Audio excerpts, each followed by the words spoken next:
ఎన్టీఆర్కు ఫోన్ చేసిందట ఎమ్మెల్యే రోజా. ఏం మాట్లాడిందో తెలిస్తే షాక్ అవుతారు.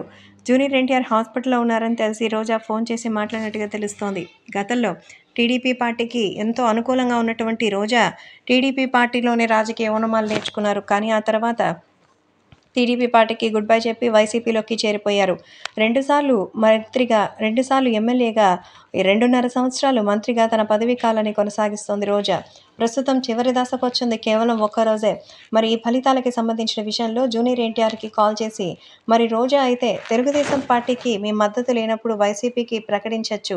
సో వైసీపీ పార్టీ మీకు పిలుపు కోసం ఎదురు చూస్తోంది.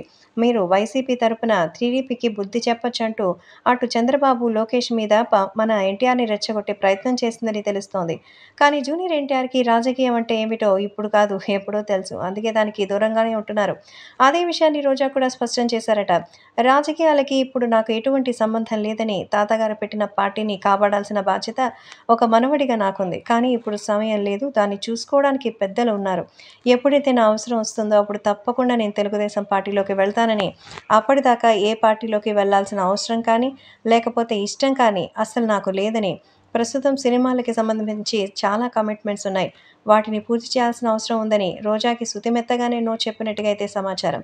మొత్తానికి వైసీపీ వాళ్ళు జూనియర్ ఎన్టీఆర్‌ని తమ వైపు తిప్పుకోవడంలో మాత్రం మరొకసారి ఫెయిల్ అయినట్టుగా తెలుస్తోంది.